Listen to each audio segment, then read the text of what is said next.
Hello guys, സുഖമോദിക്ക് പുത്തൻ promo വിശേഷങ്ങളിലേക്ക് എല്ലാ കൂട്ടുകാർക്കും സ്വാഗതം. അങ്ങനെ നമ്മുടെ ദേവിയെ സംശയിച്ചും കുത്തിപ്പറഞ്ഞൊക്കെ ഇരിക്കുകയാണ് എല്ലാവരും. ദേവിയെ മാത്രമല്ല, സിദ്ധാർത്ഥൻ സ്വന്തം മകൻ നമ്മുടെ നന്ദൻ വരെ നമ്മുടെ സിദ്ധാർത്ഥനോട് ചോദിക്കുന്നുണ്ട്, അമ്മയ്ക്ക് പറ്റിയ ഈ ഒരു പരിക്കില് അച്ഛന് വല്ല പങ്കുണ്ടോ എന്ന് ചോദിക്കുന്നുണ്ട്. അപ്പൊ സിദ്ധാർത്ഥൻ പ്രത്യേകിച്ചൊന്നും മിണ്ടുന്നില്ല കേട്ടോ. അപ്പുറത്താണെങ്കിൽ നമ്മുടെ ഭാർഗവിയും അതെ, രജനിയും അതെ, എല്ലാവരും നമ്മുടെ ദേവിയെ കിട്ടിങ്ങനെ കുത്തിക്കൊണ്ടിരിക്കുക. ദേവിക അവിടെ നിൽക്കാതെ തന്നെ പ്രഭാവതിയോട് പറയുന്നുണ്ട്, നമ്മുടെ കൂടെ ഇത്രോ നാൾ നിന്ന നമ്മുടെ സ്വന്തം ആൾക്കാർ തന്നെ ആയിരിക്കും ഇപ്പൊ പിന്നിൽ നിന്ന് കുത്തുന്നുണ്ടാകുക എന്നൊക്കെ പറഞ്ഞ് ഭയങ്കര കുത്തുവാക്കുകൾ പറയുന്നുണ്ട്. ലാസ്റ്റ് നമ്മുടെ ദേവിക്ക് സൈ കെട്ടിട്ട് ദേവി ഭാർഗവിയെ വിളിച്ചു നിർത്തി മാറ്റി നിർത്തി ഇങ്ങനെ പറയുന്നുണ്ട്, ഇത്രയും കുത്തിയതൊക്കെ പോരെ, ഇത്ര മതിയാക്കി നീ എന്ന് പറയുന്നുണ്ട്. അപ്പൊ ഭാർഗവ് പറയുന്നുണ്ട്, നിനക്ക് നോവുന്നുണ്ടല്ലേടി, അപ്പൊ ആ പ്രഭുക്കുഞ്ഞിന്റെ കാര്യം എന്തായിരിക്കും എന്നും പറഞ്ഞ് നമ്മുടെ ഭാർഗവി നമ്മുടെ ദേവിയെ കടിച്ചു കീറാൻ പോകുന്ന പോലെ കേട്ടോ ദേഷ്യം കാണിക്കുന്നേ.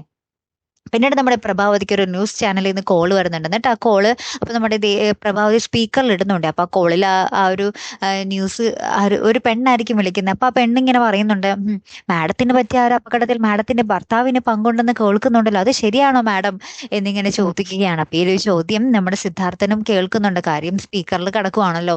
അപ്പുറത്ത് നമ്മുടെ അരുന്ധതി നമ്മുടെ ത്യാഗരാജനോട് പറയുന്നുണ്ട്, ഇപ്പൊ നമ്മളൊന്നും പ്രത്യേകിച്ച് ചെയ്യരുത്, തെരഞ്ഞെടുപ്പൊക്കെ കഴിയട്ടെ, അപ്പൊ നമുക്ക് തുടങ്ങാം എന്നും പറഞ്ഞ് നമ്മുടെ അരുന്ധതി എന്തൊക്കെയോ കാര്യങ്ങൾ നമ്മുടെ ത്യാഗരാജനുമായിട്ട് പ്ലാൻ ചെയ്യുന്നുണ്ടേ. കാത്തിരുന്ന് തന്നെ കാണാം കേട്ടോ. അപ്പൊ അടുത്തൊരു വീഡിയോയുമായി വരുന്നത് വരയ്ക്കും ഗുഡ് ബൈ.